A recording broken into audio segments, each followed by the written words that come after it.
Hello and welcome to episode 56 of the Crate and Crowbar podcast. It is the 19th of August 2014. My name is Chris Thurston and today I'm joined by Graham Smith. Hello. Tom Senior. Right. And Tom Francis. Hello. We are now back from Gamescom and our brief German interlude. I'm not. Tom is still there in spirit and in body. I'm not going. I failed to come back. Yeah. And one thing that came out of Gamescom that we didn't mention at the time because we were busy and tired and incompetent, was that Metal Gear Solid 5 got announced for PC, which is kind of a big deal because it's a really hotly anticipated game and previously a big console exclusive. So in some ways it goes against this trend of, in this probably the last years of consoles being in any way hardware specific, as exclusives become more and more this sort of just a marketing spend thing to try and encourage people to buy one box rather than the other, which is, I guess, really evidenced by the Tomb Raider thing, the new Tomb Raider being Xbox exclusive, at least for a period of time. It's going to be like 2 weeks. Yeah. It's going to be pathetic. For a whole fortnight. A game like Metal Gear, which is deep within the camp of, you know, sort of platform-owned mascot territory, right? Solid Snake is a mascot for the PlayStation in the same way that Master Chief is for the Xbox. It going multi-platform seems like a weirdly forward-thinking move by everybody involved that is completely right, but nonetheless, for that reason, surprising. Long ago, it used to go on PC, didn't it? The first one did. I think maybe Metal Gear Solid 2 did as well, but then nothing past that point. So no. Revengeance. I played the demo. did as well, yeah. I played the demo this one. This is news at all. Half of the course. Carry on. What is the relationship between Ground Zeroes and 5?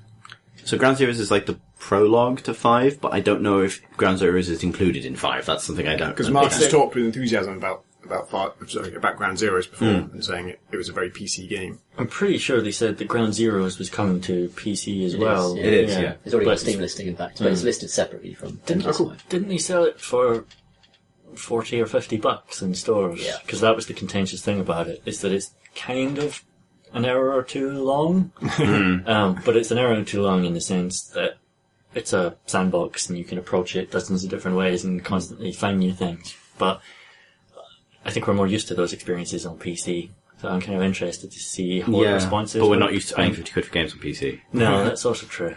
But like a lot of console guys didn't know what to think of it because it was great, but also very short. I think it'd be perfect for like a 15 quid release on Steam. Like, I hope that's what's been realised is that actually these games, Steam is going to always be a market for these games and they'll sell in perpetuity and that there's interest and it just makes sense. The thing I've been worried about, because in PC Gamer Office, Andy Kelly really knows his Metal Gear. Tom, you and I have had those conversations with him when he sort of half explains Metal Gear lore. And I like lore. You know, I like nonsense. But like, I haven't played a Metal Gear game since Metal Gear Solid on the PS1. And I don't really know how I will know what the fuck is going on in Metal Gear Solid 5, which is a prequel to Metal Gear 3?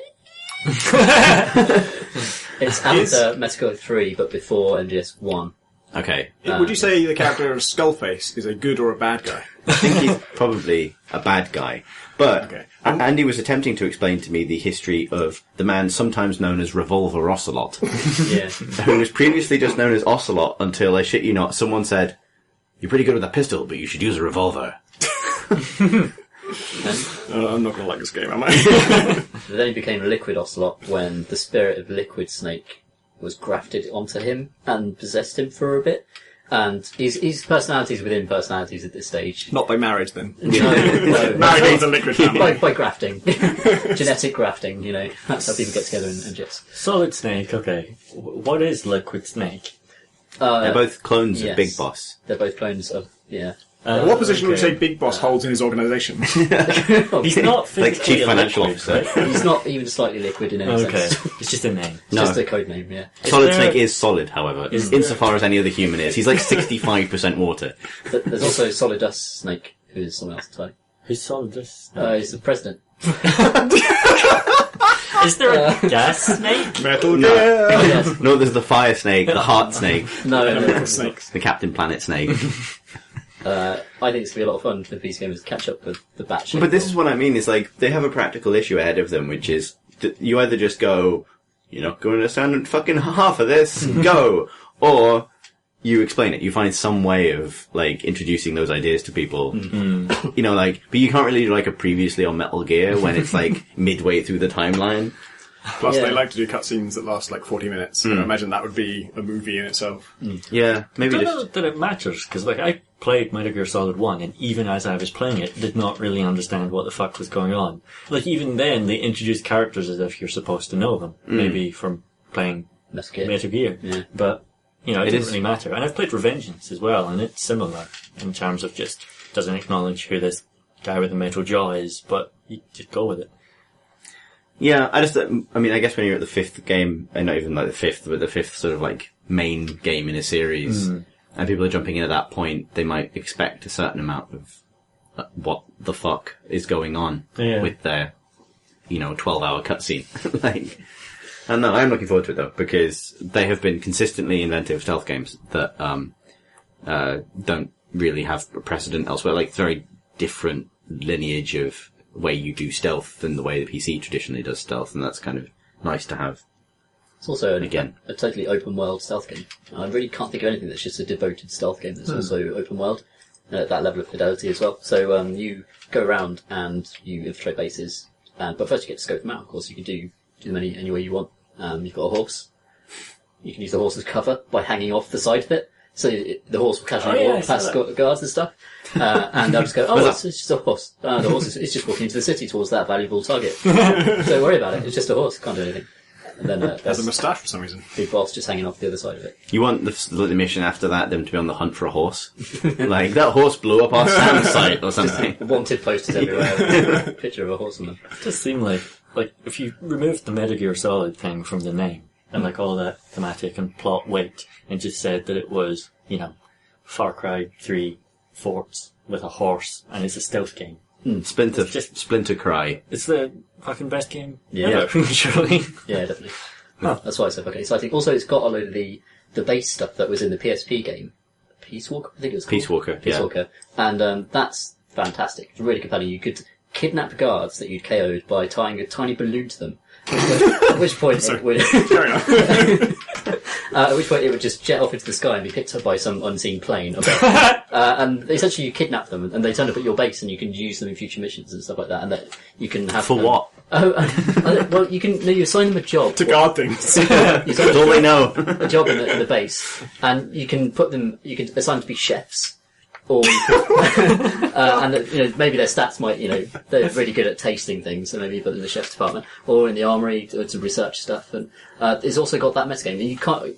Not only can you steal men in the same way in MGS5, you could steal entire fucking jeeps. You just attach a balloon to it. The jeep flies up into the sky and goes back to your base, and it becomes part of your armory back at home. That's out to heaven, as it's called. Awesome. Yeah, and your base levels up as you play. And I had this idea for a Just Cause game where you would build a base by basically driving into military bases and then using a grappling tether thing to just attach it to whatever tank or jeep or bit of equipment you want and then just drag it out of there and drag it back to your hideout. Yeah. It would be like a wacky chase. It's basically what it is, except it solves it with a balloon. Balloons. Yeah. That sky balloon extraction system though does exist. Like the CIA genuinely used it. They go up and then they fly a plane into the string. Yeah, they? the plane's got the plane's got a insane. V-shaped hook on the front of it that grabs the string, and then the person who gets whipped up into the cargo bay. It sounds like it's in Alias and it's fucking awesome. Yeah, it's in Batman as well, isn't it? It's in Battlefield 4. There's a really dumb bit where you're kind of trying to get someone's times giving you the final command before you dramatically go off to do the final mission in the game. Someone times that command just so it can it coincides with the plane hitting the cable on the balloon 200 feet above you, just so that the moment they say good luck soldier, the world is counting on you, then fling up into the sky. Fuck! And then the Battlefield theme kicks in, which I presume happens every time someone gets whisked away by the magical balloon plane. I think a balloon plane is in everything by people who've heard of the balloon plane. Once they know it's a real thing, it's going in their thing. I would like the Metal Gear game that just explored the experience of those guards who do change allegiance on the dime, but they are offered a better deal, presumably. Because, if you don't... Actually, it's an interesting way of incentivizing non-lethal takedowns. which is like physically take the people. Yeah, because it becomes like it's it's the reason why it's the interesting dilemma of a Pokemon game where it's like, do I capture this or do I cause it to faint? It's the same thing. It's like, well, I could take this guy down lethally, but if I knock him out in hand-to-hand combat, then I can take advantage of his tailoring skills. Just look good from those well-manicured hands. Yeah, exactly. And I'll entrap him using my sexist box. No, yeah, it's got a sexist box in it now. Yeah. Oh, well. Why is the box sexist? Do I want to know? Well, okay, there's backup to MGS1 where it was, you could equip your box disguise. Oh, the cardboard box. Yeah, the cardboard box disguise. Yeah, it was really funny. Which was really funny, and you could just stay completely still and guards never noticed you. That's evolved over the years, to MGS4 where you had, like, camo that would, reflect the surface he's hiding against. But you could still have the box for a joke. Now you can stand up in the box and unfold the front of it so that it forms, a full-length picture of a woman in a bikini, which will then attract guards to come over and goggle at it. And then you can burst out of the box and take them, punch them in the face. Or sneak around behind them and choke them to death. So in some ways, it's a moral lesson. Or perhaps. This will teach you for objectifying women! Well, the thing is, so you've got multiple things you can put on the box. So one of them is like a saluting commanding officer. So you pop up with the saluting commanding officer cardboard pop-up, and that will just cause soldiers to distantly salute. Like, they won't approach any closer, because they're not sexually attracted to the saluting commanding officer. You should apply the Spelunky solution to Like, so it's just like occasionally a pug. They come over to pet the dog. Yeah. That'd be amazing. There's a dog standing in front of this box. I think there should almost be a test, though. Like, you stand up, and the guy comes over to ogle the box. That's the guy you don't then kidnap to take back to your base. Because he's obviously A, an idiot, and B, going to be a pest on your base. So that's the guy you then shoot. Whereas the guy that's like, are you okay? Why are you in the middle of this desert base in a bikini? That's the guy you tie to a balloon. I'm not sure obviously. I really want that guy. I want the guy who says, wait a minute, that's made of cardboard. Yeah, exactly. This is not going to work. Yeah, I suppose you want the guy that actually, goes and gets a coat. Shoot the guy in the box! Apart from that, is it like Kojima stuff always has this kind of little weird adolescent touches that are out of place to the rest of it. But I think apart from that, it's going to be a really exciting video game. A very silly but exciting video game. Yeah. Farewell to sausage. Farewell sausage, as Kojima would tweet. Yeah. Tom, Hello. what have you been playing? Well, last week I got to play Fortnite, which is Epic's, I think perhaps free to play, eventually, a game about working together to guard weird energy balls at night from hordes of skeletons summoned by a giant storm. But there's this day-night cycle where during the day you go around chopping down things to get resources, and then by night you use those resources to build forts and then fend off attackers, and you can attach traps and things to the forts. And it's quite good. Surprisingly good. In fact, we'd spoken at length we'd kind of speculated about how good the building would be in Fortnite. And it turns out it's really, really good. You can build walls, floors, ceilings, anywhere in the world. The entire world is like a big grid, and you can just slap up walls if you've got the wood to do it, or the metals to do it, and build these impromptu structures. And you can carve, as you're placing the plantum, the kind of phantom indication for where it's going to go, you can carve out doors in it, or change what the material it's made out of, or change the shape of it, make it a low wall, or if it's a staircase, turn it into a spiral staircase. And by using these simple tools, you can create quite complex structures very, very quickly, and funnel the hordes of zombies into large arrays of traps. Essentially, it's sandbox Hawks Must Die. So instead of having a pre-built level in which you put down traps to maximise their deadliness, you build the structure as well, which defends the PowerPoint, and then funnel things through it. And you're also, you're perfectly capable as well. You've got a gun or you've got a katana, depending on the class that you pick. And, you just build and defend to the bitter end, and then collect all the loot from it and go on to the next level. I thought you said hawks must die. So did I. And when it's not an orc, it suddenly becomes a really grotesque thing, doesn't it? Yeah. It's like fucking battery farming orcs. I mean, it's already pretty grotesque. Anyway. Sorry. So was it actually good? It is actually good. If you get loads and loads of metal, for example, you can build walls out of metal bars, which means you can see where the zombies are coming from and shoot through them. But if you just don't want to be able to see through, you can build brick walls, which you put around the central kind Denial of walls. energy blob. Denial walls, yeah.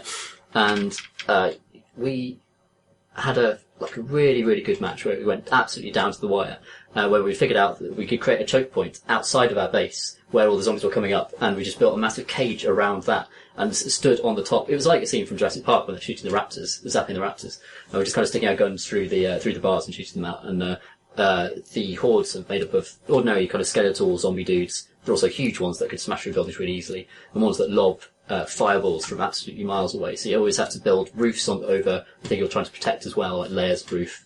And for one time, I found in a chest a massive, amazing long-range gun. So I built myself a sniper tower just slightly away from the base, and just camped up there for the entire time and just shot people. And it's really, really fun in co-op actually. I was with some guys and we didn't really speak the same language very well, but we were just kind of improvising layers, like an inner wall of solid brick, like an outer wall of metal bars with traps and 2 exits that we would both guard from these elevated kind of guard points. And we just threw that up in about 5 minutes. That is quite complex structure. We could have done it in any number of different ways. And it's quite exciting. How does the game... So a lot of tower defense games or defense games where you build things have ways of forcing you to create a valid path for the monsters. So Sanctum does it in one way, Orcs Must Die does it in a different way. How does that work with the AI? Do they always take the path of least resistance so you can create winding convoluted paths, or is it... I think they do take the path of least resistance, but they come from multiple different directions. Right. So that will vary the place that you're always thinking about fortifying other multiple points rather than just churn them into one giant corridor. And often there are some seem to deviate from the path and come round. So we'd be funneling 70% through this trap zone, and there'd still be monsters bashing on the outside of it and trying to break it down. So I think there's a little bit of spread to their pathfinding that kind of makes them a bit more interesting, and of course they'll be summoned from different directions as well. Makes it good. How does the resource gathering work at the start? Are you punching trees or...? Yeah, you're punching absolutely everything. Okay. So most of it is outdoors and quite verdant, and but they're also housing estates and kind of weird industrial complexes. And you even find caves where you can kind of go through a whole cave complex and find gems and special ores and chests with cool stuff in it. And you just go around just smashing up cars to get metal. If you smash up, rocks to get ore and moss and stuff, and smash up trees and smash up everything. But it's really boring doing that. The day period lasts for quite a long time. They've tried to make it about 1 day. Yeah, but their compression time, it should be shorter, I think. And because you're stocking up for the night time, there's a sense of worry all the time that I'm not gathering enough. I must always be hitting something. Right. And it's kind of stressful, pointlessly stressful. They try to vary it up by when you're hitting something, critical hit points will appear, so that you hit the point. Yeah, that solves it. Yeah, so you're kind of targeting different bits of the tree, to break it down faster. Critical hit this fucking tree. Yeah, and that kind of doesn't solve the problem. It doesn't solve the problem at all. Do you build during the day as well, or is it... You can build during the day, yeah. You can divvy up your time however you want, actually. But I think the fear of not having enough resources is so great that you just mine and get stuff. And it never feels done. You always... Yeah, that seems quite... It kind of feels like they need to, find some way of communicating, the maximum amount of resources you could practically be bringing in. Yeah. So that you feel okay, we've done enough, we can now build. Or even okay, we can do enough with 3 people going to gather resources and 2 people building, or whatever the cap is, right? Or just capping the amount of stuff you can carry in some way that, forces everyone to work together to share resources. And also it stops people from... I think, a gamer's hoarding instinct is so great because you've been taught to mine and hoard and get stuff. I think they're going to have to work to actively counteract that to stop people from wasting their time and becoming bored. But yeah, it's an interesting idea, and I really like the building system. Given that games are normally not about building things, but about shooting and destroying things, it sucks that the thing they can't get right is the part at the start where you destroy things.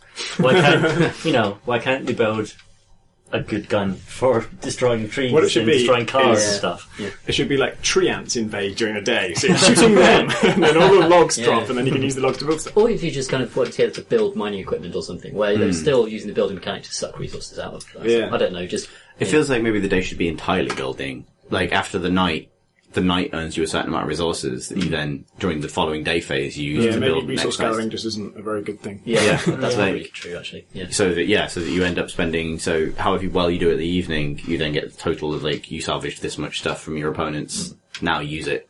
And you're building everything out of bones and zombie eyes or something, I don't know. That's how tower defense games work, isn't it? You always get the money for the thing that you kill. Yeah. And it keeps it balanced because they know how much money you're going to get, basically. Yeah, and therefore killing efficiently without losing your own buildings means you can build more elaborately the next round. Yeah. Well, fix that game. Without ever playing it, most of To the us. next one. Graham, video I games. have been playing Invisible Ink, which is Clay's new procedurally generated roguelike stealth turn-based XCOM-alike. Okay. So the guys that made Mark of the Ninja. Mark of the Ninja was the previous stealth game, What was the one and before? The slashing. Oh, they also done Don't Starve. Don't Starve was the last. But before Mark of the Ninja, roguelike what was? thing. Didn't they do a sort of hack and slash 'em up type thing that wasn't as well received? I don't remember that. Neither do I. Okay. Well, they're doing this game now. It was originally called Incognita, I think. Yeah. And they changed the name to Invisible Ink. To And a they- brilliant name. I think it's fucking great. Which is a pun that took me many, many weeks to Yeah. figure out. I got it right away, and I loved it. And also at the time I was working on a heist game, which was involved basically criminals cooperating to be stealthy together. And I've been trying to think of a name for it for ages, and I had loads of candidates, and I kept getting bored of them and disliking them. And then they announced Invisible Ink, I was like, fuck! That's really good! That's much better than Gunpoints. But then I went on their forums, and all their fans fucking hate it! They're furious! They think Incognito was a perfect name. And Invisible Ink is... A lot of them don't get the pun either, and so they're just like, why have you called it this? I don't understand the words, what are you saying? There's And like, so to clarify, sorry. it's spelled Invisible Ink as in incorporated, Yeah. not just the ink. I think the two kinds of indie game names that piss me off the most, and they're specifically indie game name problems. One is, like, slight variations on existing words that don't now really mean anything. Like, incognita, right? Where it's like, oh, it's like incognito, but you change the letter. The other is just fucking words that you then can't Google. Right? Trying to think of Amalur. No, not made up words, like when your game would be, if so, for Oh, I example. see, like had the very game- common words. Yeah, very, very common words that then render the game totally unsearchable. Volume. Yeah, for example. Yeah, you touch such a volume game. You get loads of great, like, creative sound card advice. I have been riding that edge with my game names. I keep picking very common phrases, and so far it's worked out. So Gunpoint is the top result for Gunpoint. Floating Point is the top result for Floating Point. Although I didn't think it would be for that one, because that's such a common thing to be Googling for. So far I've got away with it, but I'm risking it. Well, I think the key is having two words. Like, I think if you've got two words, even if they're common Well, Gunpoint's words, technically one word. it's made up of two words, though, right? Like, and then you'd probably be okay, whereas it's the single noun problem. Anyway, Invisible Ink. The reason it's called Invisible Ink is that it's about corporate espionage. So I've only played it for a couple of hours so far. It just came out in early access earlier today. And you get your orders from a stern, older British lady. And then, Best place to get them. yeah. And then there's a world map where you've got like 4 or 5 missions to choose from. And there's a clock in the top left, which is at 72 hours. And you've got 72 hours until something happens, during which... The York. Yeah. During which you've got to basically infiltrate rival companies, steal money from them, steal information from them. I think sometimes maybe rescue operatives that then can become a part of your squad. Do you attach balloons to them? I haven't encountered any yet, because it turns out the game is pretty fucking difficult at this point. Okay. You choose one of those 4 or 5 missions, and it tells you how long it's going to take you to travel there. So that would determine how much time it takes off your 72 hours, how difficult it is, and then what type of mission it is. So you go into the mission, and then you get a kind of isometric view of, like, a little office room, whatever the starting area is. And then from there, it's turn-based, giving your squad, just like XCOM, orders one by one to move around, go up to a door, and that sort of stuff. And immediately, like, I really just like... I think Marsh was talking about this a couple of weeks ago when he was talking about Halfway. Just really liking the kind of rhythm of turn-based tactics games. And this is... There's not many of them which are stealthy. Most of them are about combat. You know, so immediately the enemies can see you, or if they can't see you, then, you know, it's about finding them and then killing them. But it changes the rhythm of it quite dramatically when it becomes about, you're not just going to go charging out, you're scouting. So you go up to a door and then you peek through the door and you get like a little vision cone of the other side of it and what you can see. And if you can't see anything, then you then open it. And then you can peek again to get like a broader view. And the whole idea is you don't want to just go straight through the door, because if there's a security camera or a guard on the other side, then you're fucked at that point. Both because there's an alarm level thing, which is constantly ticking up all the time anyway, but which increases more rapidly every time you kill a person, because everyone on the level has a heart monitor, or any time you get detected by a camera or any of these different things. And then it's just, like, I've played it through maybe like 4 times, I think, in the 2 hours that I've done it, and every time I've died on the second mission. Because... Why are you restarting? Because it's permadeath, so you start off with 2 operatives, and I can get them through the first mission fine, and then even though I choose, again, just one of the easiest missions the second time around, oh my God. I get wiped out. And it's because of the alarm level thing gets harder and harder as it goes on, and because it's procedurally generated, it means you don't know where the exit is. So basically your objective on any given mission is to just reach the elevator. That's all you're trying to do. Find the elevator to escape. And as much stuff... Why did you go there? as much resources as you can gather in that time is great. But the longer you stay there, the riskier it's getting, the higher the risk you lose. The data sort of is your objective, but there's no critical objective. There's no critical objective. You can leave at any point as soon as you find the elevator. But because it's procedurally generated, there's not like a distinct pattern of where that elevator is going to be. And there's fog of war. So when you start off, you can only see a small part of the room that you're in, and then you're scouting off. And maybe because it's turn-based as well, there's therefore action points that limit how far you can move in any single turn. So you might tell one of your operatives to move from one side of the room to the other, and then discover that there's no door there. And then so therefore your next turn is just going to be then moving back the way you came, or moving... So you don't even see the whole room? You don't always see the full room, no, because if it's blocked I feel like by... Even I can do that in real life. Well, if the room is L-shaped, or if there are pillars in the room which are blocking part of, like, so you can't see the outer walls. How did they get into this room that they don't know where the door Another is? elevator. They come out into the elevator into this space.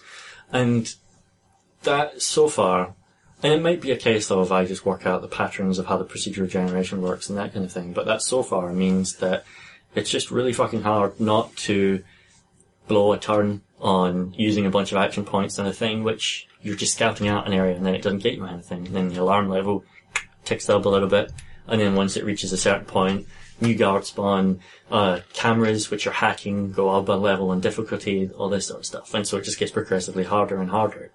And I don't want to judge it too harshly at this point, because these are the kind of games you only work out the balance of them through playing them, and this is why it's gone into early access, is because they want to work out the balance of them. The other thing is that, as well as being XCOM as a stealth game, it's also quite gunpointy. Kind of like, if you had to describe it, you would describe it as XCOM meets gunpoint. Because the way the hacking works is you go into the incognita layer. So that still exists in the game, which highlights devices in the environment, like turrets, like the power supply for turrets, like cameras, that kind of thing, which you can then hack. And you hack, it's a fairly simple mechanic just to use, you've got power points that you're collecting from machines around the level, but just that it's like a data layer on top which highlights all the machinery in the world that you can then manipulate. Feels very gunpointy to shift, and the music changes as you shift into this different view mode and stuff like that. It's quite strange. So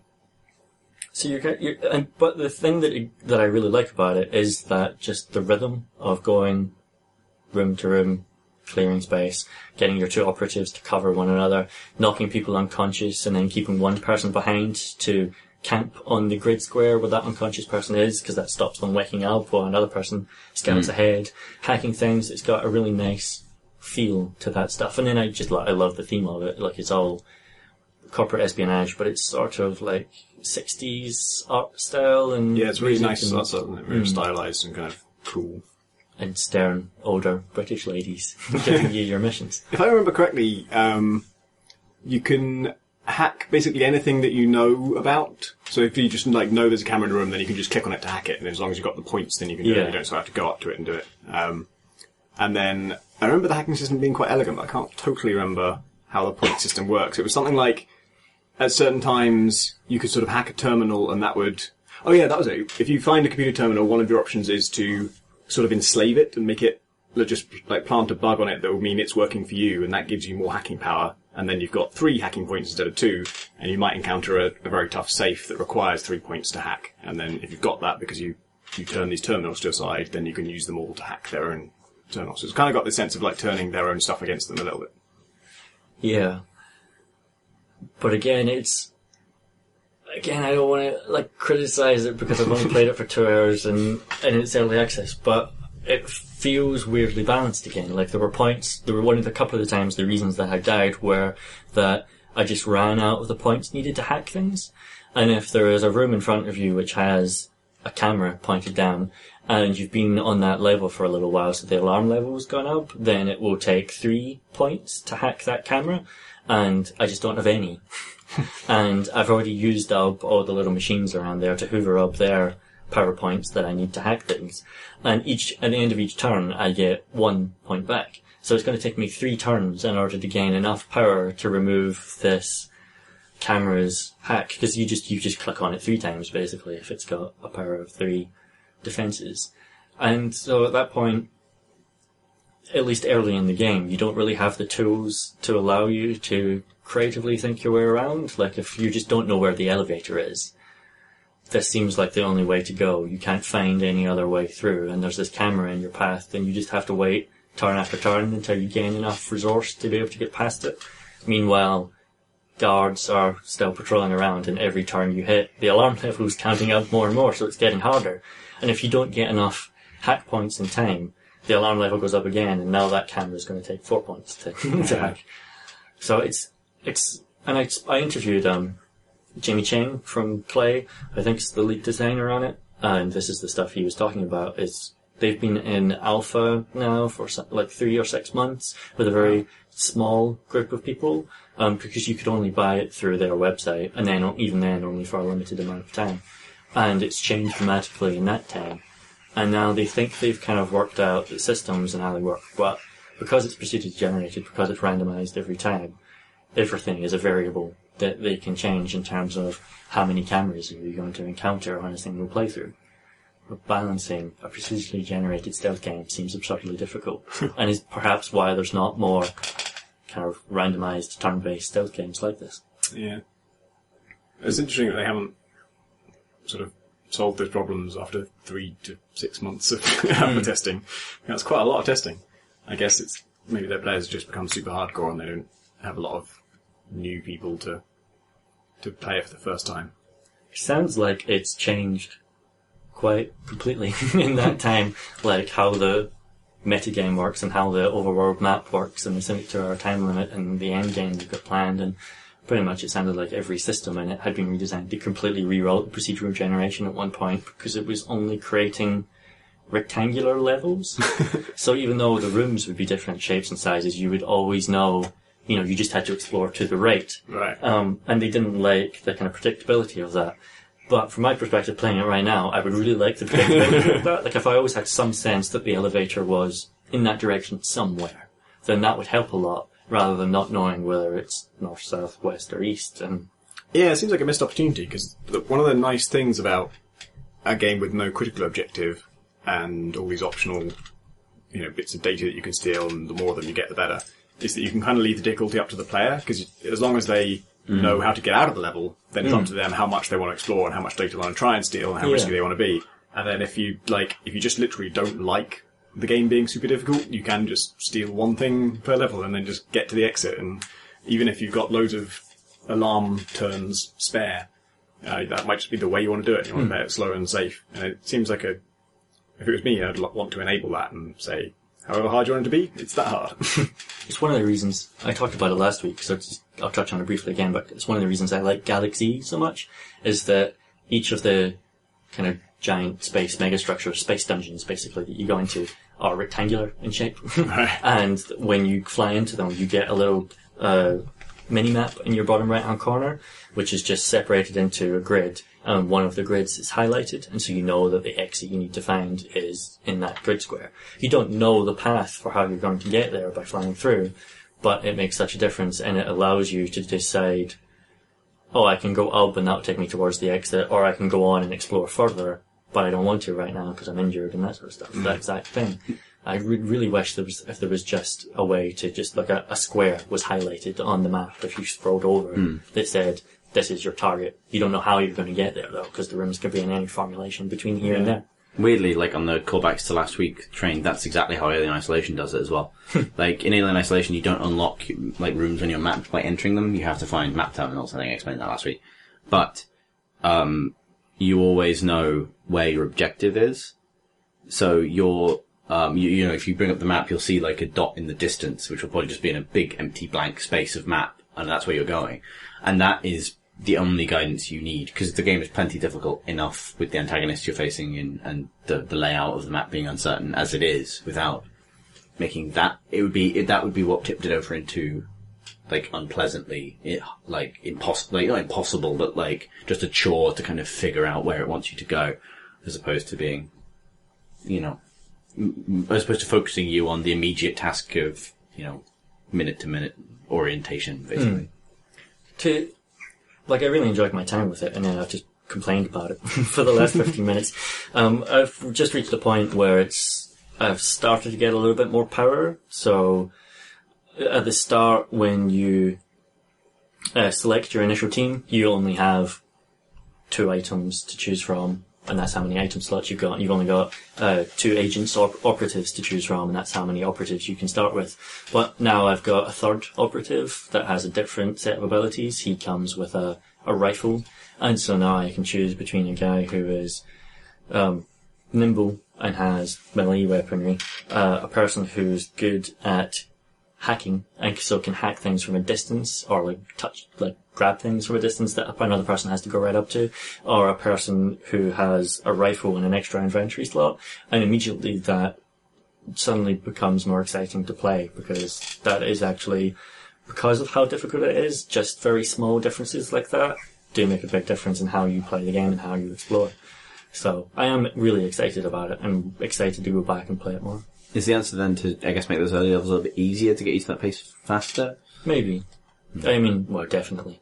But I think maybe more specifically it's changing the balance of how... I think just put a fucking thing on your map that tells you where to go. Tom, what game would you like to fix? Secrets of Raetikon. And I would fix its name. Because that Raetikon is spelled with an A and an E that are joined together. In a symbol that I don't know what you call it. And also, how do you say it? Is it... it's just in Old English it would just be A. So why do it? Some people say A. In Latin I think it's more of an A. I remember people saying good things about it in the IGF last year, and I think John Walker did. And I knew it was really good looking from the trailers. It's a side-on game about a bird where you fly around. And so it looked kind of beautiful, but it also looked like one of those beautiful indie games. That's a beautiful indie game. They're all contemplative and beautiful and meaningful in some deep and unknowable way that I will never understand. And so I wasn't that excited to play it, but I kind of knew I should, so I eventually got around to it just the other day, and 9 months later. And it's really cool in a much more immediate and tactile way than I thought, because it's just a game where you're a bird that can pick things up. It's Grabby Bird. That's what it is. You just flap around, and then you grab onto boulders and shit, and then you throw them at creatures to kill them. Or you get attacked by hawks and stuff that pick you up and try and throw you into spiky bushes. Must the hawks die? It's really, yes, all hawks must die. In fact, God, that's what my story about this game is. It's really systems driven and kind of it's sort of open worldy. You have to sort of solve. I don't even call them puzzles really, but there are certain old statues that require a certain amount of triangles to be plugged into them, and the triangles are just like rings in Sonic where they're laid out along certain paths, and you just follow those paths and pick them up. But then sometimes the statue is broken, you have to figure out how to fix the statue, and some of those puzzles are quite cool where there'll be like, on the left of the statue there's a bird sculpture thing, and on the right of the statue there's a broken stump, and around the level there's little bits of bird-like sculpture bits, and then you have to pick those up and drop them onto the thing. And it's fine enough control that I was able to reassemble a bird sculpture out of 4 different irregularly shaped chunks that I just had to drop on top of each other at the right rotation and at the right angle so that they would slide into place and it formed this perfect thing just by physics. And that worked really nicely. It was really satisfying. But in general, it seems to be more of like a kind of ecosystem-y thing where there's all kinds of creatures around and they all have their own AI behaviours and they'll interact with each other, although I haven't seen much of that yet. And you. And I was very early on, I kind of got into one of the first big open areas and I discovered that there's these like spiky bushes are bad. If you fly into them, you just lose some health. And then the only way you get health back, or one of the ways you get health back, is to like grab onto the bottom of a sapling with your beak and then fly up really, really hard until the sapling is ripped out, and then a heart pops out of the ground and you can eat that heart to get more life. Like in nature. So I knew that, and I lost some health from some bushes and I got some hearts back, and I was okay. And then I was trying to pick up some of those blue magic triangles that I have to collect, and some kind of, it's like a black bird. I'm going to call it a hawk because I don't know what it is. But it's predatory, and it was kind of roosted underneath this rocky outcropping, and every time I went near that, it would fly out, and it would grab onto me, and then it would fly over to a spiky bush and physically throw me into it. And you can fight that as it's happening, because you have a flat button, basically, and that will just make you go faster in whatever direction you're trying to fly. And so while it's grabbing onto you, you have to kind of try and flap away from it and try and see if you can break its grip, or at least try and steer yourself away from the spiky bush so it doesn't kill you. But I really needed these triangles that were near its nest, so I got pissed off with it, because it kept happening to me. And it didn't often actually manage to throw me in the bush, because there are so many ways to get out of it, but it was extremely irritating, and I had lost some health to it. So then I was like, okay, I have to deal with this fucking bird. So I'm just going to grab onto one of these spike trees, just like bite onto the spiky bit itself, and then while it's spiking me in the face, like rip it out, and then fly over to the hawk and try and like nudge him with a spiky ball and see if I can kill him. That's a terrible idea. That makes you bleed constantly. And so even if you could hit him precisely, it would do more damage to you than it would to him, and you'd die first. But then I realised the spike fruits I was trying to pick up were actually on a small tree, like a sapling, and saplings are things you uproot to get health. So I thought, well, actually, the bark doesn't look too spiky, so maybe I can just grab onto the bark and then just uproot the whole tree. So I did. I grabbed the tree in my beak and then ripped it out of the ground. And now I've just got this whole tree hanging from my beak, and it kind of swings with physics, and it's like a sort of swinging chain mace thing. And the more you fly, and the more like erratically you fly, the more it swings around you. So like sometimes it's just dangling gently beneath you, but then if you do a quick turn, it will swing around really violently. If you keep doing quick turns, then it just becomes this like whirling blade of death. And so I did that, and then flew over to the hawk, and then like had to try and bait it to chase me. And then actually hitting a hawk with a tree while it's chasing you is a little bit tricky, because if it comes at you from the wrong angle, there's no easy way to instantaneously get your tree to rotate by 20 degrees anti-clockwise to hit it. So you kind of have to just dodge when it's not in your favour and then try and come back with a wildly swinging tree later. And so I kept on doing that, and it was a really cool dogfight. It was actually really good mechanics. I think you're actually supposed to do this. At the time, I thought I'd invented this tactic. So like, this is nuts. I've ripped up a whole tree. And I managed to I would do really high dives, and there's a point past which they stop you from going off the top of the map by just saying, up above this point you can't flap. So you can go there. If you have momentum, you can go really far up there, but you can't actually fly while you're up there. So you sort of do these weird, almost like reverse, I suppose they're just jumps, basically, where you launch yourself into the air, and then your trajectory is predetermined and you just fly back down. So I'd do those with a spiky tree spinning around myself, and then try and hit the bird on my way down. Or I'd try and just have it lag behind me, and then tempt the hawk into attacking me from behind, so that he would just hit the spikes on his way in. And eventually, I hurt him badly enough that he started running away, and then flying away. He didn't go back to his nest anymore, so actually, the stuff I was trying to get to, I could get to easily without him. But then I was so pissed off with this guy, and I was so engaged in this battle, no, I'm gonna hunt you down, motherfucker. I'm gonna swing my little tree at you until you're just battered to death. And it takes 3 or 4 more hits, each of which takes a couple of minutes to actually pull off, because it's just quite tricky to hit something. So it's a really, methodical, execution, which this thing was no longer trying to attack me in any way. It was trying to hide in little corners of the map, and I just kept on hunting him down and thwacking him with my tree, and then thwacking him with my tree, and then eventually he just drops dead and goes limp. And I'm like, all right, you fucker, I'm going to pick up your body and throw it onto one of the spike beds, like these spiky bushes that are just lying around, and like impale you forevermore. And I did that and impaled him on forevermore. And I thought, actually, there's these boulders. And you can pick up really big boulders. If you flap enough, you can pick up like a boulder the size of a car. So I'm going to pick up a boulder the size of a car and I'm going to drop it on your corpse, just to like impale you on this spike bush. And I picked up the boulder and it's swinging below me, and it swings quite a lot. And as you flap around, like I said before, things swing around, more and more. And as I kind of got close to the hawk corpse, my boulder brushed it out of the spike bush and then flung up on top of me and then pushed me down into the spike bush and crushed me into the spikes. And that was the end of my moral tale. Jesus. It's like Aesop's Fables. Yeah, I was going to say it's like a Chanwood Park film. That is the most violent story about a lovely arty indie game I think I've ever heard. So it looks really peaceful and beautiful, and then you read the Steam description and the first line is like, intense aerial bird-to-bird combat. Like, what, really? And it's true. That is actually in it. It's like that bit in Proteus where you beat someone to death.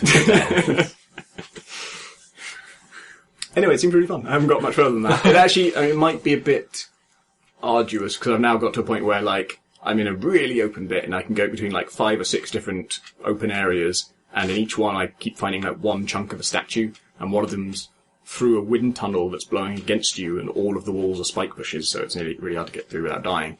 And the rest are on completely different levels. I don't know what the fuck they are. I don't know where I'm supposed to take them. I don't know. I presume it's another statue assembling puzzle, but what am I making and how do I get them all together? And I'm worried it might be getting too long term, where you just have to spend hours scouring this place to figure out what you're supposed to do. But the mechanics themselves are really cool. I would have played that game if it wasn't called Secrets of Raetikon. Grab your bird. Yeah, you should do a re-release. Hawks Must Die would be the title. Hawks Must Die sounds really good. God, we should just rename games. That'd be our service. Like, fix their design and then rename them. The worst name for that game would be Secrets. If they called it Secrets, that'd be dumb. But yeah. I've been playing Depression Quest, which is free and was recently added on Steam.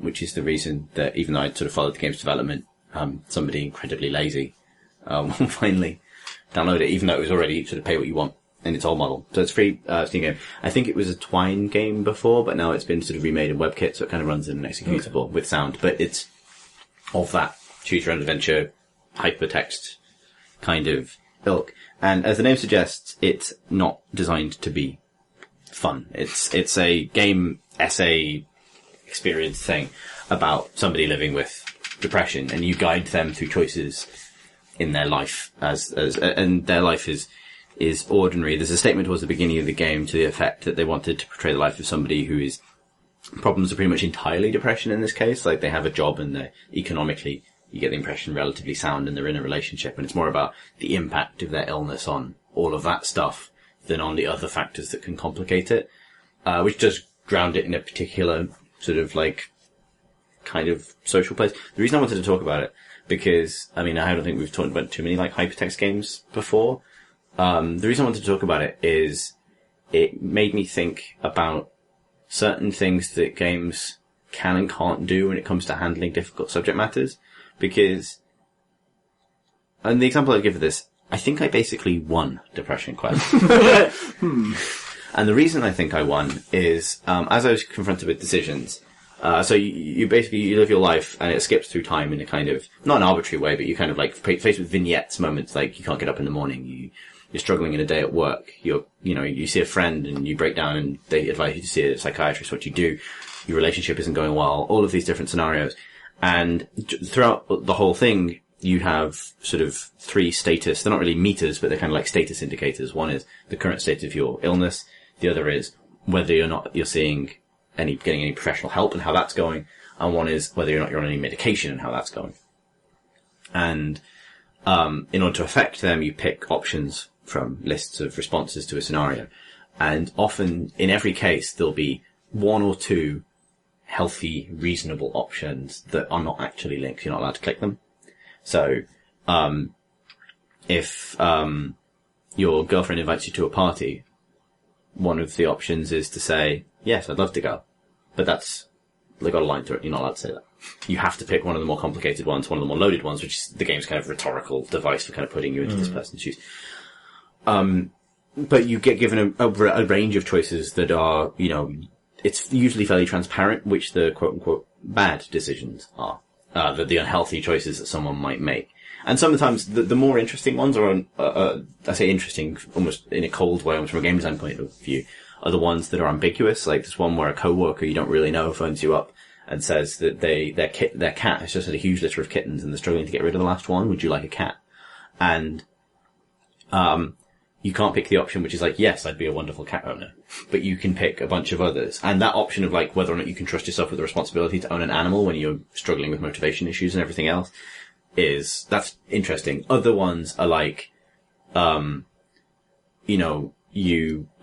friend advises you to see a therapist and you can pick reluctantly make the phone call or like throw away the details and delete the email and never consider it ever again. Where in what I'm saying is that it feels like there's a right option. So when I played it, the reason I say I won it is because I picked the things that I would advise someone to do. I applied my own sensibility towards life and these issues to the game and quote unquote won, which is being always honest with yourself and with other people insofar as you can.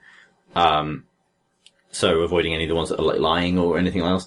Actively engaging with other people at all times, actively seeking help, and being as forthright about your issues as you can. And by following that religiously, not out of a sense of gaming the system, just because like this is what I would hope I would do. This is what I would hope I would do. I got to, I think, what is probably the good ending, or the positive one. I know it can go to very, very dark places, like the game is covered in trigger warnings because it goes to very, very dark places. And so, in a way, I found myself wanting to go back to it, to pick deliberately unhealthy options to experience the game's take. Because it's a lot of reading, like it's a lot of prose. The game's particular take on the, as an illness, depression is defined by the, irrational behavior that people exhibit, that people don't make the choices that are right for them. And that is the nature of the illness.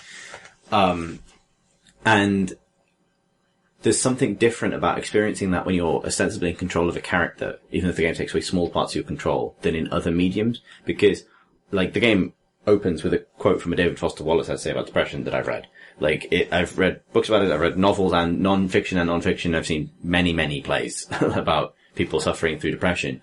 And all of them hinge, well, not all of them, but most of them hinge particularly on the bad decisions people make for themselves. Not decisions that they're to blame for, but decisions that aren't, the healthiest way to approach a problem. That, in this game that would manifest as like shunning your girlfriend when what you desperately need to do is explain yourself more clearly to her, that kind of thing.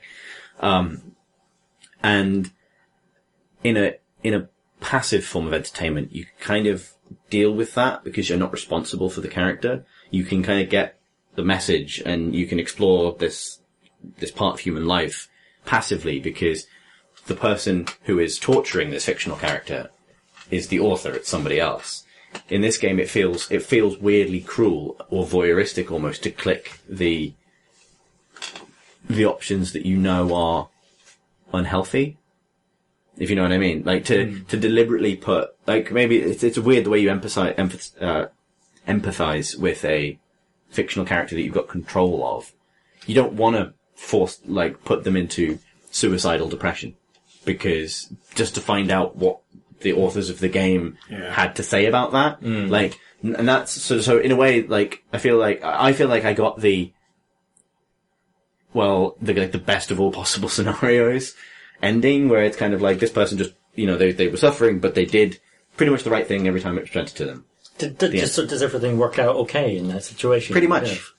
Because that's the part that I sort of have a problem with. Because a person is with depression, a person in any walk of life can make the right decisions and things can still turn out badly. All the more the case if you've got a condition. I can understand the game's conceit in some ways. So basically, I mean, it feels like it's almost like a mechanical spoiler for the game. But So, in my experience with it, universally, trying to sort of edge the character towards a position where they're willing to open up about how they're suffering to other people, universally results in positive things. No one reacts to it badly. There's one character that doesn't really understand, and that's probably about as deep as it gets. Owning a cat turned out to be a pretty good thing. And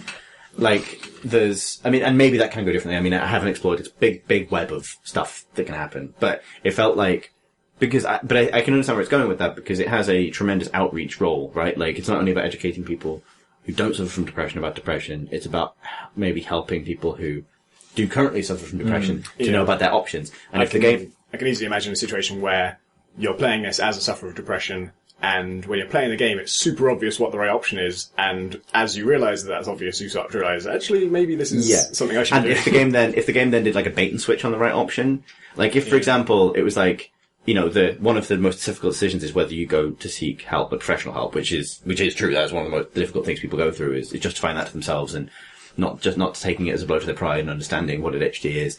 And if the game was then like, and your psychiatrist is a complete asshole, it's horrible and you hate it, then that could actually be dangerous, right? That you've crossed into a territory where the educational message of the game can't, cope with that. But this is where the kind of interactive element starts to fight the subject matter to a limited degree. I still think it's a good thing to exist and to be available on Steam. That you can go and find this thing and, because it's, it's very detailed in the way that it's written. It doesn't account for random accident, I guess, in that way, where your friends turn out to be massively, not understanding or something horrible happens. Anyway, it doesn't account for example, the economic impact of being depressed.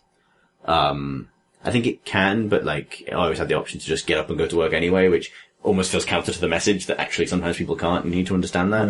Yeah, I feel like they're sort of the first step on in mirroring the sort of difficulty of choosing something that even when you know it's the right thing to do is, banning an option, saying you just simply can't do this.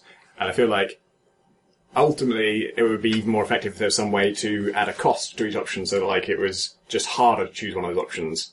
And they should do that with microtransactions. The most active things that most go against your mood just cost the most to do. That then becomes a parody of... The only free option is to just stay in bed and... Yeah. That might not be great. But this is the thing, and it's not, and to be honest, it's not I honestly don't know how a game would solve those problems, the other games we talked about, where it's okay, well, how do you fix this one? How do you fix this one? This is one of those double-bind things where I think it's cool that a game exists to talk about this stuff and to give someone a semi-interactive take on it. But it's interesting the way that game empathy,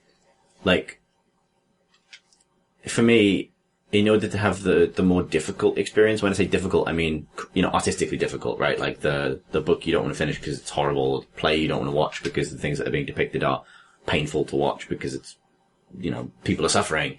In order to have that experience from the game, you need to put yourself through it. You need to actively choose to you have to basically create a, incredibly depressive person when the game gives you the option to do otherwise. And that is I don't have an answer to it. It's just such a weird bind to be in when it comes to, because we're used to making characters suffer, but it's always because of something. And this is an interesting point to make about depression, I guess. If you compare it to, a horror game, which is about being under constant threat and about sort of forcing a character through something very unpleasant for their own good. The threat is sort of external to you both. You know what I mean? You and the character are joined in getting past the alien or whatever.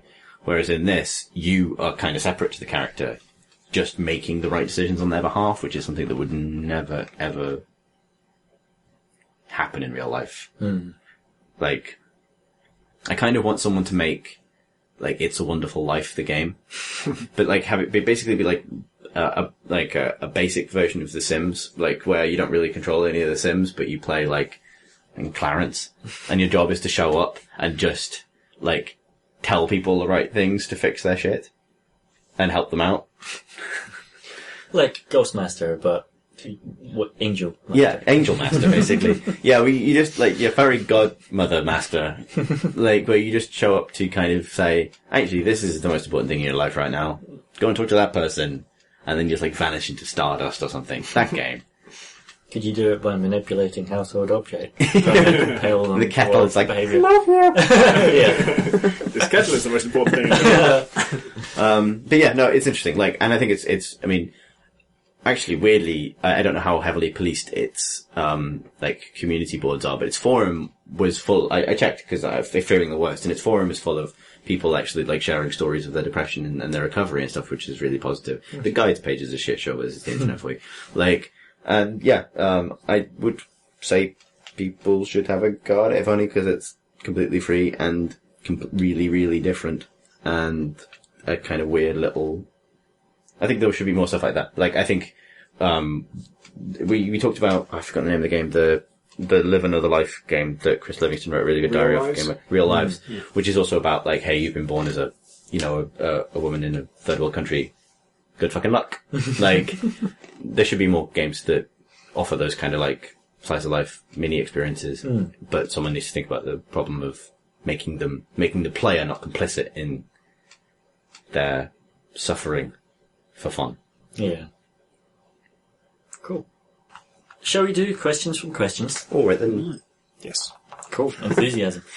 Yes. Brian writes, Dear Creighton Crowbar, there are several games that I would like to play or play more, if only I had more time. Stuff like EVE Online, MOBAs, or multiple playthroughs of Crusader Kings 2, Dark Souls 2, or Dwarf Fortress. I sometimes wish I could go back to the free, time-rich years of my teens, but then I realised I shouldn't be looking backward, but forwards towards retirement. So my question, how do you think the hordes of elderly lifelong gamers will change gaming, both online and single player? Also, do you all see your gaming as having a major role in your golden years? Will there be Dota in your dotage? Very good. Thanks for reading everybody. Brian, good old gamer king. Yeah, retirement's going to be awesome as long as our hands aren't broken wrecks.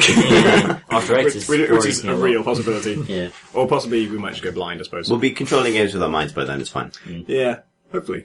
But yeah, there's loads of stuff that's like, Crusader Kings, I think, is probably a retirement game. It's one of those things where, like, I know it's going to be great, I know I'm going to like it, but I just don't have that kind of time.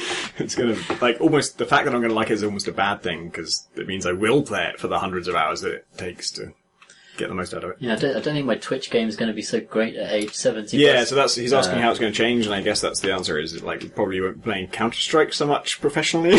No, Super Hot though, where the action stops and aiming just. Super Hot, a game for the elderly. It's been interesting to see the way that cinema has changed over the last few years, as Hollywood has suddenly realised there's an audience of just pensioners, basically, who are the only people who can go to the cinema during the day. And so they're just making films like where Bill Nye, Judi Dench and Billy Connolly go to a hotel and hang out for 2 hours as far as I can tell. And I wonder if there's a video game equivalent of, it would just be like video game characters from our past hanging out. Be Nolan North. Jennifer Hale. Oh god, that's going to happen. Yeah. Jesus Christ. So what I want to happen is, like, in 40 years time, 50 years time, I want to be sat in the corner of the park at a little table with my laptop set up, and I want young people to come along and challenge me to 1v1 mid in Dota. Like old men playing chess in the park, and then, like, they kind of finish and I wreck them or whatever, calmly, and then close the laptop with my trembling hands and say like GGWP nub.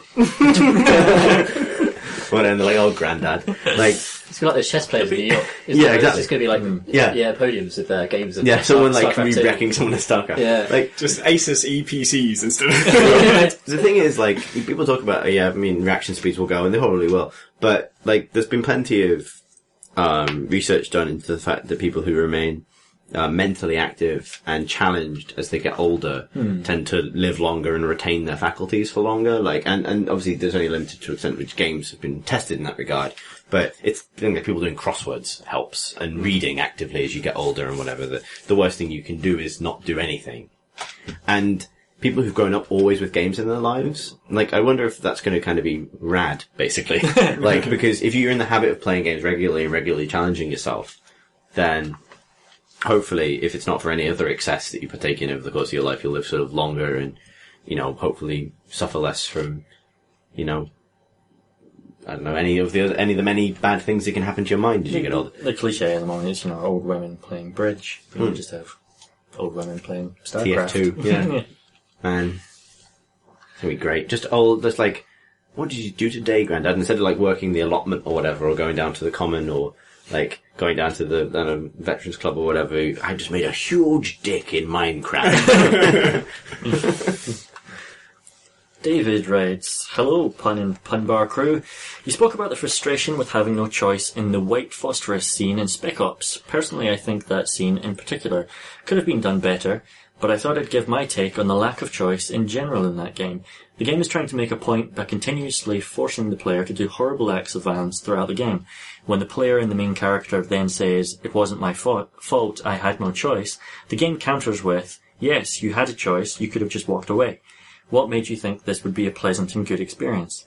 The game is trying to make the player realise that we all have a responsibility in what we choose to spend our time with. You can't choose to buy and play a game you know will be violent and deadly and then blame the game for what you did in it. By the way, I encourage you to read the book Killing is Harmless, a critical reading of Spec Ops: The Line by Brendan Crow. Keep up the awesome work, thanks for reading and so on. David's from Sweden." I wanted to have that read just because it was a good continuation of that discussion.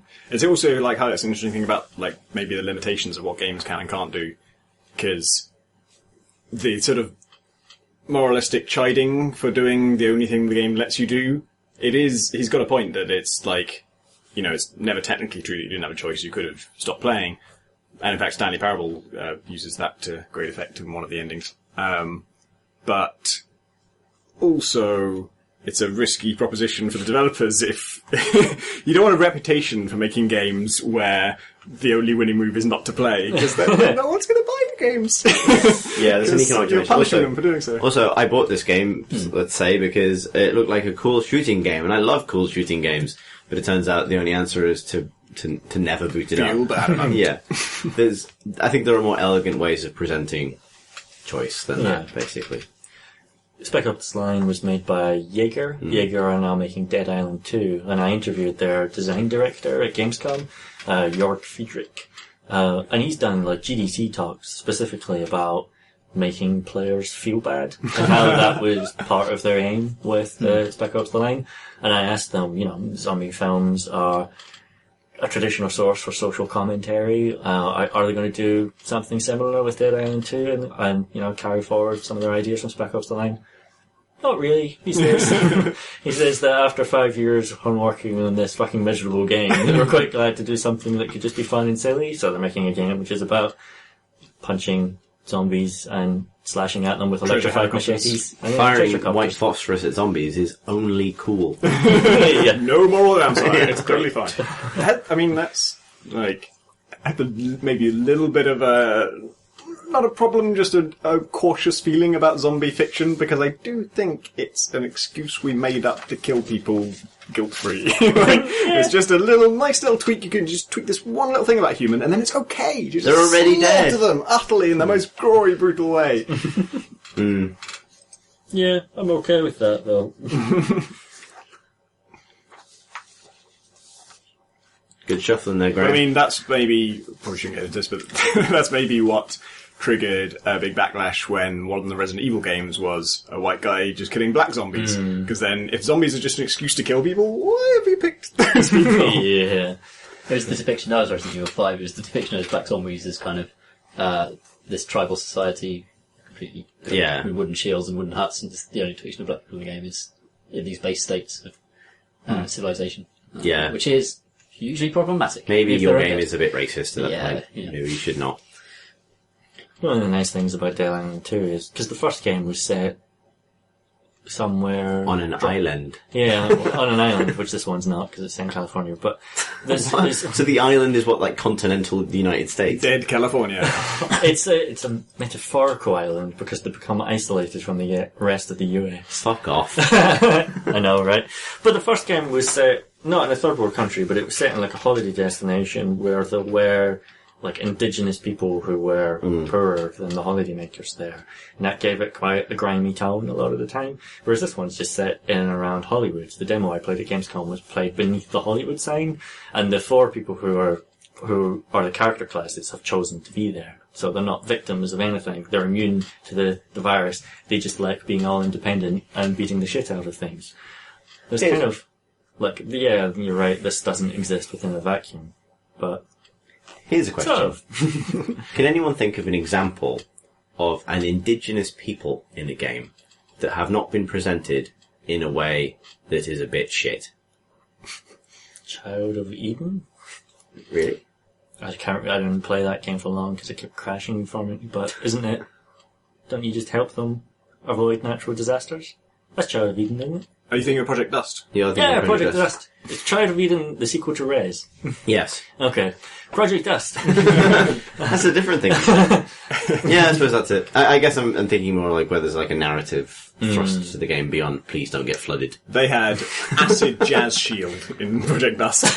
There was like, the way you stop a tidal wave is they just play crazy, like really avant-garde jazz on their chords, and it creates a bubble of force. Are you joking? No. Fucking hell. It's fantastic. It's really good. I'm listening to it. Yeah, this would stop a tidal wave.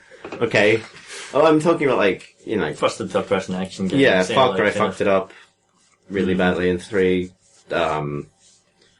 Like, but even like the traditional like BioWare arc of like, you know, we are a noble people, but who struggle with the discipline imposed by galactic society. Fuck off. You know, like even games I love suffer for it, and I just don't know if it's ever done well. Might have said this before, but I thought Morrowind had an interestingly nuanced take on the idea of like foreigners invading a land where there are natives. In that, the Dark Elves who live there, the Dunmer, in Morrowind, it's their homeland, and it's basically run by the human empire. They've just invaded it. They're just so powerful that the Dunmer can't really do anything about it. But the empire is also trying to look good. Like, they don't want to be an evil invading faction, so they sort of, they present themselves as working with the locals to, you know, help them achieve their own democracy. I don't think democracy exactly, but, you know, that kind of thing. Law and order and stuff. But the thing I found interesting about it was, I mean, it's just an interesting kind of political situation where the locals resent the invading force, but it's not really a good or evil thing. Like, the Empire are probably, on the whole, nicer than the Dunmer, because the Dunmer have slaves. And they have a bunch of, like, really brutal ritual customs that are just, you know, by our standards, outright wrong, and by the Empire standards too, and so they're outlawed, like, slaves are outlawed in Morrowind, but you keep meeting people who have them, and it just seems to kind of carry on, but they kind of give them a pass, because they can't cause too much fuss to the locals, otherwise they have to have an all-out war. And so there's loads of stuff going on in that game. Yep. Turns out that game was fucking awesome. It's cool. Austin writes, Hi Crate and Crowbar. Do you prefer discovering games on your own, or optimizing your experience with outside information? I think the Souls games are a noteworthy example of this because there are compelling reasons behind both approaches to the series. The game's atmosphere and level design lend themselves well to a solitary experience focused upon discovery, but the number of items and the depth of the upgrade system make referencing external guides equally compelling. I'm sure that interacting with the community surrounding those games can be enjoyable, but discovering a game's secrets on your own can be uniquely fulfilling as well. I'm curious to hear if any of you regularly find yourselves on one side or the other in your approach to playing games, and if there have been any notable exceptions to your usual method. Best, Austin. P.S. Please don't say you just play games one way and then the other, because that makes my question boring. I really like that PS. Yeah. I hope the answer isn't the obvious thing, because then I shouldn't have asked it. It kind of isn't for me. Well, maybe. Like Minecraft, I thought, I'm going to play this, I'm just going to figure out everything by myself. And then I spent fucking hours after I'd made a crafting bench. Like, you put 4 planks together to make that. The planks? Whatever. Yeah. And things you get from trees. But then it's just an object in your inventory, and you're holding it. And so I'm walking around hitting things with this crafting bench. It looks like a saw, but with like a wooden background. And so I'm hitting things with a saw, but it doesn't do anything different. I'm just like, okay, I made this thing. I didn't know it's called a crafting bench, because if I'd known that would have been helpful. It's just a thing. I just put some wood together, and I got this thing that looks like a saw, and I'm trying to use the saw on stuff. And it's weirdly shaped, but it doesn't even do anything different. And I think someone had to tell me that you have to right-click. Like, until that point, right-click had not been useful, and so I didn't think it would do anything different to what it normally does. And yeah, that's then the thing that opens up all of the rest of the crafting. Like, you basically can't do anything without that. And at some point I realised Minecraft is just not very good unless you find out what the fuck you can do from the wikis and from other people. Like, it's kind of built that way. They added a bit of tutorial after that, because this was way back when it had nothing at all. But it's still not enough to just play it on your own. You need other people or wikis. See, I think for stuff like that, where it's like specific crafting recipes, there is only one way to do this, then I really like the phrase side reading, which I think is what it gets called a lot of the time. I don't mind doing side reading for Minecraft to find out those crafting recipes, because there only is one way to craft crafting bench, and then all the other stuff. Where I draw the line, though, is like Kerbal Space Program, for example, building rockets, and you can go find a lot of YouTube tutorials that will tell you, here's how to click together the parts to build the best rocket for reaching the moon.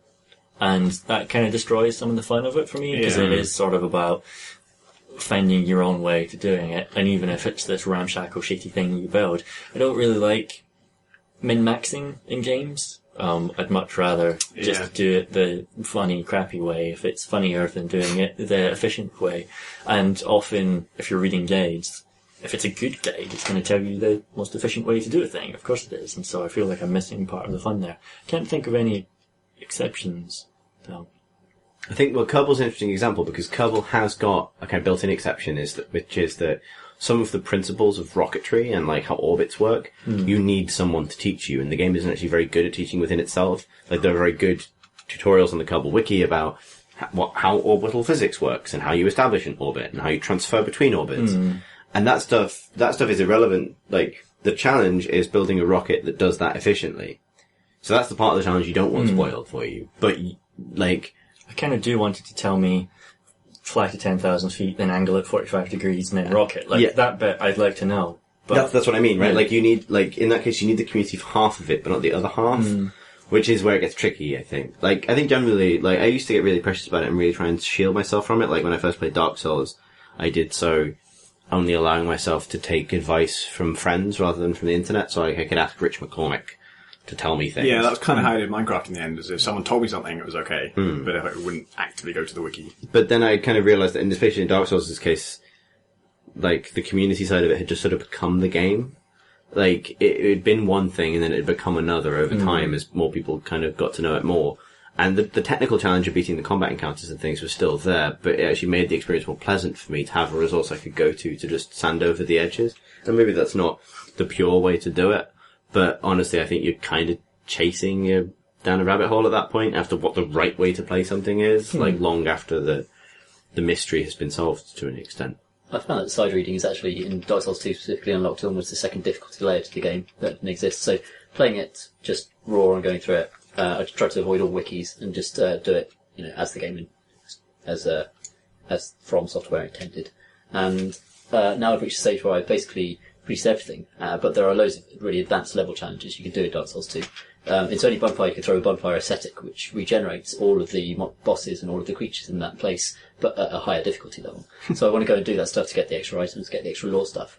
And in order to do that, you have to get really deeply into what are the best weapons, what are the best upgrades, how are you going to max out the actual RPG strata of this that you could basically almost ignore. You pay a little bit of attention to up to this point, and then suddenly I'm going into the wikis and finding out these, setting new objectives for myself based on trying to get the swords I need in order to improve my build. And actually it's just generating new missions for myself within the game. So I need to get this number of stones to upgrade this particular weapon to this point so that I can then go and do that challenge. It's actually just opened up an entire new level of challenges just through side reading and through getting stuck into what the best weapons are. It's another positive side of it. So yeah, essentially I did one and then the other, and it was good. I think Spelunky is a good example of one that you shouldn't look anything up. I think it's a fun one to discover for yourself. I think a lot of the stages to get to Hell and the City of Gold, all that, were things that I accidentally learned from other people. Like, I was trying not to get any spoilers, but every now and then someone just mentioned something. Like, I was at GDC in 2012 when Spelunky won the IGF for design, and it was kind of that. The Xbox version of it was new, or the version that eventually came to PC, the kind of the Spelunky HD was relatively new, and I knew the PC freeware version pretty well. I knew about City of Gold, and I got there, and I completed it and all that stuff. and I was talking to Colin Northway about it, who's designer of Incredipede, and who is in Spelunky as one of the playable characters. And he was saying, "Oh, so have you found the worm level yet?" And I kind of thought he was joking at first. I was like, "What? No." He said, "Oh, okay. So you just got to hell." Hell? What? Oh, sorry, I've said too much. So at that point, like, there was only one secret level in the original, as far as I know, which was City of Gold, and that was like the ultimate secret. And in the next one, there's fucking loads of different secret levels, including an even more ultimate secret that you can only get to by going through the old ultimate secret.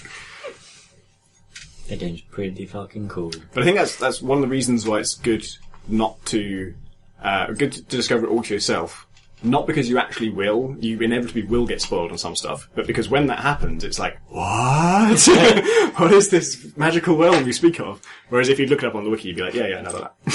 There's a kind of clockwork intricacy to Spelunky as well in terms of its enemy design, in that you can, every bat has the same behaviour, they all act the same, and you can work out a bat's behaviour by looking at it once. Like, you know, they all have really defined patterns. That makes it really satisfying to encounter for yourself. And like, I think every time I reached like a new world, you get to the jungle world for the first time, I would die almost immediately. The first time I got to the City of Gold, I died immediately, because it's the first time you encounter something for the first time, you don't know how it works, it will just kill you. But after I got that crushed point, by a you know, piece of gold once. yeah, I've done that. But the number of times I've been killed by just stones in that game, like a single rock bouncing on a jump pad. There's a satisfaction, I think, to, like, actually sharing this information. Like, the other side of this coin is the fun of actually being the person to break this stuff. Like, the games I find myself doing that the most with the BioWare games, because I don't know why. For some reason, I pay an obsessive amount of attention to those games, and I have a weird memory for fantasy nonsense.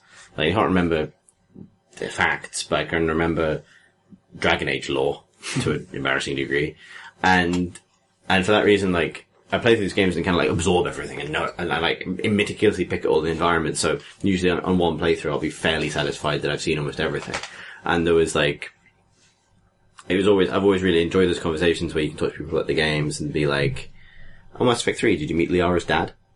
Like, and like the kind of weird like Easter eggs that are tucked away, or the kind of like little character moments that are buried in the game that people may not have found. Like, that I think is actually a big part of the life of almost any game, like the kind of like post-discussion phase where people start to actually share stuff, and wikis are fine for that, but they take away a lot of the showmanship of like, "Oh my god, you haven't seen this. Oh, I'm not going to spoil it for you, but no, I'm going to spoil it for you." Like, that's one of the greatest like pleasures of like talking about games, right? Like, it's what, I mean, a lot of why tips guides would be popular in magazines. It wasn't that people wanted the tips in order to play a game better. It was that they wanted to be able to go to their friends and show off about the knowledge that they now had. You know, empowered you, give you some social currency on the playground, basically, to know this thing. just another precious memory ruined by the internet. Thanks, the internet.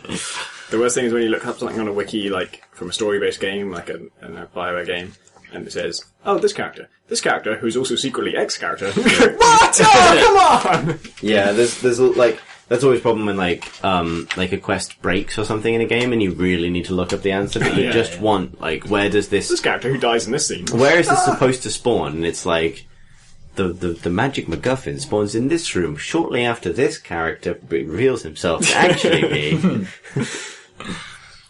Thomas writes, "It's quite common to read game reviews which indicate how many gameplay errors a particular game contains, or describing its replayability. I suppose this is to help consumers understand how much value a game provides. I have come to realise that this is not what defines value in a game for me. Money, a renewable resource, is less important to me than time, not renewable under current technological constraints. What I really want is a game which maximises content per hour played, rather than hours played per dollar spent. The best way I can operationalise the idea of content..." Whoa there.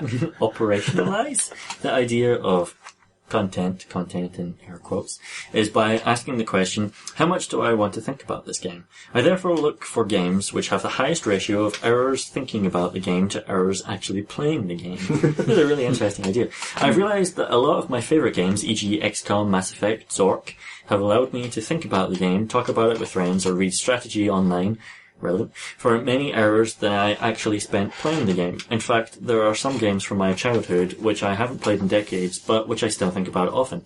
On the other hand, I think some players of casual games actually look for a game with an hours of thought to hours of play ratio of less than 1. In other words, some gamers prefer to play games which allow them to think of other things while playing. As I have provided 4 paragraphs of preamble, I believe I deserve 4 questions. This person does not understand how this works. They are: 1. Do you think the idea of enjoying a game while not playing it is something which could or should become more common in games discourse? 2. Do you generally have preferences for games with a high or low game thought to gameplay ratio? 3. What games have you played with particularly high or low ratios of game thought to gameplay? 4. I could only come up with 3 questions. Sincerely, Thomas. We could perhaps just talk generally on the subject, trying to address all the specific questions. Which is what we would do anyway. Yeah. So, I think I hadn't thought about it until you mentioned the less than 1 thought to game ratio. But probably I've spent more time playing Bejeweled than I have thinking about Bejeweled. Which is interesting. So there's an old cliche in games criticism, like, something that you would probably, like, raise your hackles at as an editor if it came in, which is the kind of, like, the solution came to me when I was thinking about the game in my sleep, because it stuck with me so much. Like, there's, there's a precedent for that in games criticism, and I'm not sure if you can kind of systematize it as part of how you judge something. But it is genuine. Like, I know for me that, like, I tend to have, like... You mean operationalize it? Operationalize, yeah. I think for me there's a point where I've internalized the game and I know it's going to be part of my life at least for a little while. Like, and that is when I'm daydreaming about it. And that's sort of like, assuming that I may be playing one game in addition to Dota at any given time in my life. It's because Dota is a constant part of my life, professionally and personally, and then other games kind of come and go as I want to play them. But the ones that stick are the ones that I find myself just sort of idly thinking about. Like on the train back from Gamescom, after I landed in the UK, I used my last couple of bars of charge on my phone just reading the stats on various ships in Elite Dangerous, because that's kind of what I'm obsessed with at the moment. And that was the sign for me that, like, now I'm into this. Like, this is now, in my brain, and I care about this now. So I guess I could look for that pretty fervently, because with a limited amount of time to play whatever game I want, I kind of want the ones that, kind of like occupy, that I'm still thinking about afterwards. I don't know if I can think of a game. Like, I naturally overinvest in games. Like, I'm gonna always look for, like, character investment or personal, sort of like a role-play angle or something, which all speaks to that greater than one part of that formula. So I can't really think of the game that I've played that I just play for, like, cause I'm probably inclined that, like, if I'm playing fucking Serious Sam, I'll start to end up daydreaming, like, what if I'm the best Serious Sam player who's ever lived? What if this is my future now? What if... forever. Yeah, curse. What if I turn out this is the thing I'm good at? Or whatever, right? Like, what if I'm the greatest Peggle player who has ever lived? It's called McCormack syndrome. See, I kind of have, like, lost weekends where I just go on, like, Picross benders. And I don't form memories for 48 hours, but I just lie on my back on a couch, just doing Picross to draw pictures of my DS. And there is no mental activity. At that point, I am brain dead, but I'm having a great time. The doctor's standing over you, like, technically he's dead, but he is still playing Picross. Well, he's doing quite well. He might be the best Picross player there is. But the flip of that is that, like most of the games I've loved most are things that I spend more time thinking about. So I suppose, this comes up a lot on the podcast, but Nichtren's Pride being the thing. Oh, yeah. He spends 10 minutes carrying out a move each day, and the rest of the day is just obsessing over it. Or like we thought we could do a DEF CON match at work one day and put it on like real-time mode and just do it in the background. And it just meant that no one did any work that day. Everyone was just, even though it was going really slowly, everyone was just biting their nails, thinking about it, planning their moves, staring at it.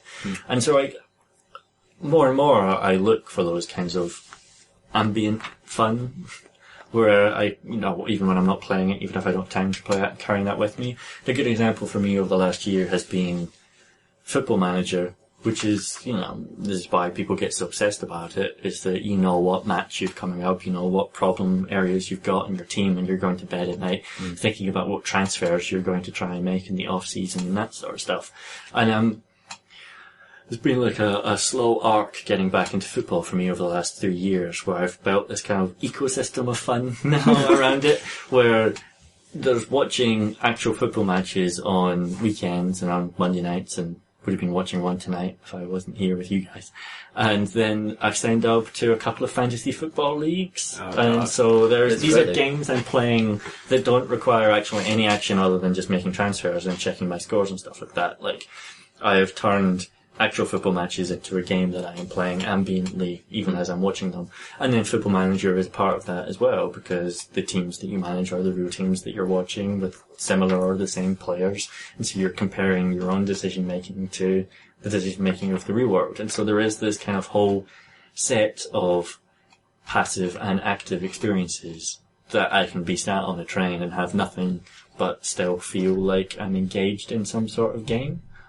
I think for Korean MMOs, they are built around grinding, and grinding has very negative connotations in a lot of Western criticism. But nothing wrong with a bit of bump and grind. Definitely not. But if you're killing fucking millions of boars, don't do that. Not so good. The reason is that a lot of people play those games in cafes in Korea and places like that, and they'll be playing there with a cigarette in one hand and playing the other and talking to their girlfriend at the same time.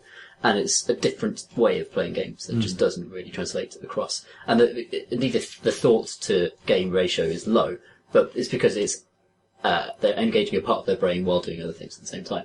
And I play Diablo 3 that way a lot. There are some games, MMOs, I play with a second screen with some television on or something like that.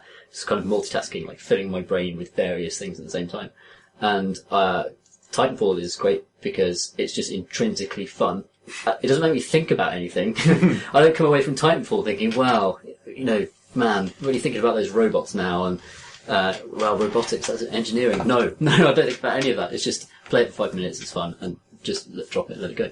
And I think probably if I was going to weigh up the amount of joy I've extracted from RPGs and thinking about RPG characters and RPG systems and maximising character builds and that kind of thing against this passive fun, it's probably about equal, actually. I've probably had equal fun from the passive stuff than I have from the really active, thoughtful stuff. But I don't remember any of the passive stuff. The passive stuff is dead time. It's the time that it doesn't stay with you. And I think so much weight lies with remembering things, looking back on things. That's how you actually process what's meaningful to you and what's not. So that the experiences that tend to stand out are the ones that bleed into the rest of your life.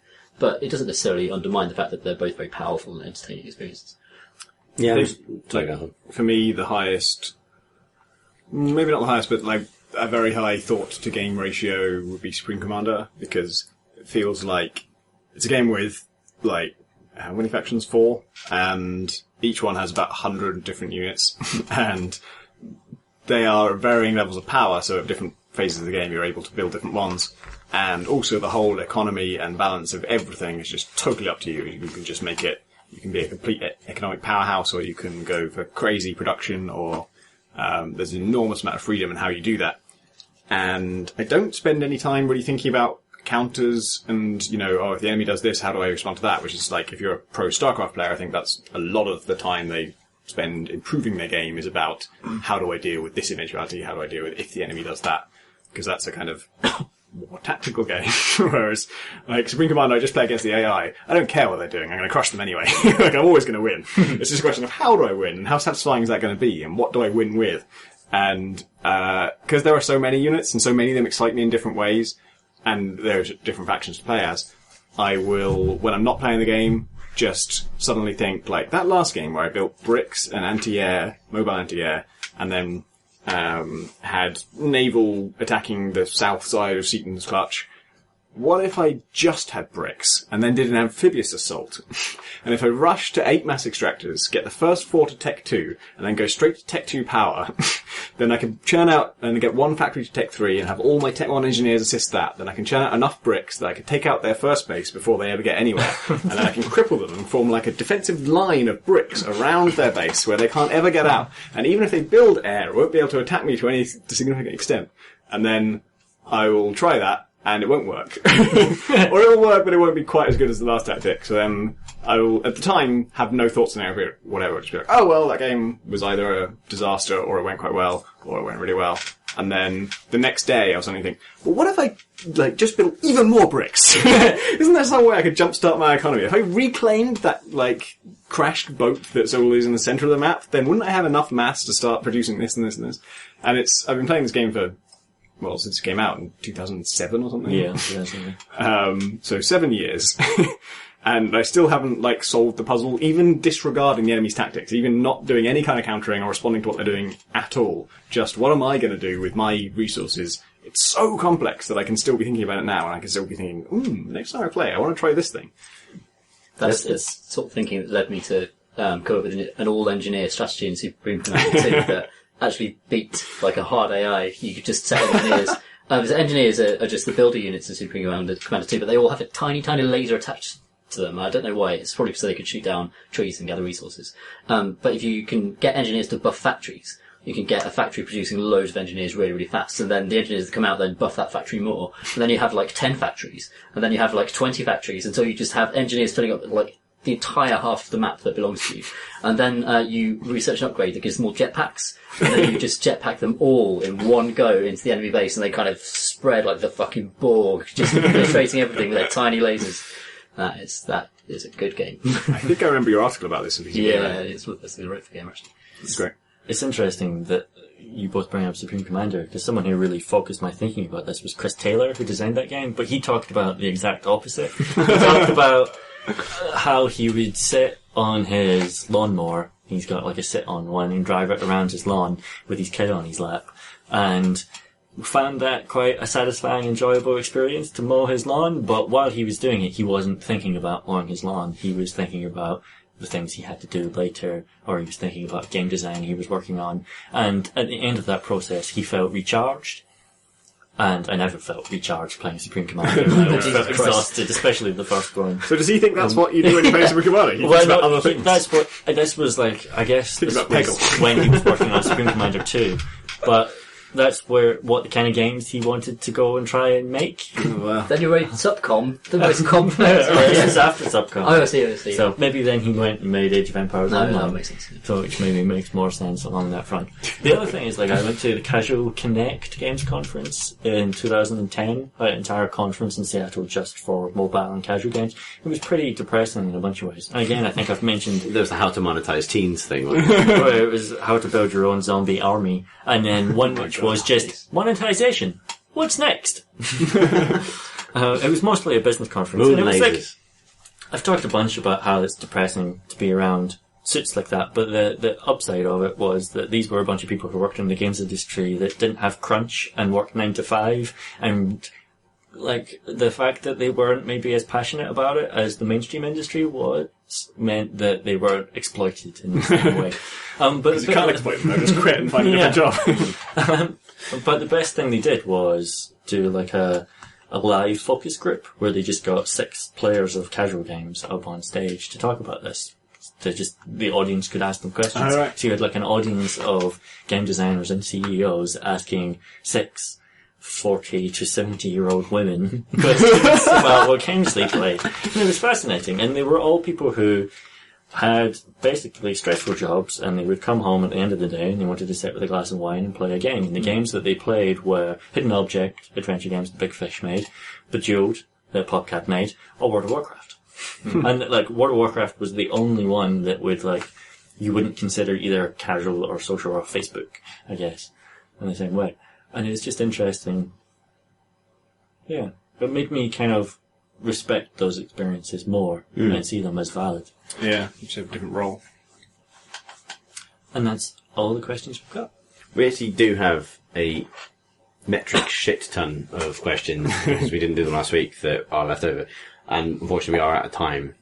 If you have sent us a question, we're probably going to try and be more vigilant with keeping a backlog now, especially when we have quieter weeks coming up, to get things back into the rotation, because it is always, I appreciate the effort people put into sending us emails. It's just, with time and everything else, it's impossible to get around to answering every single one at the moment. But yeah, given how many we have now, try and probably redouble our efforts to address that, I guess. But if you do want to send us even more questions, even more questions for the enormous pile of questions, then you can email us at questions@crateandcrowbar.com.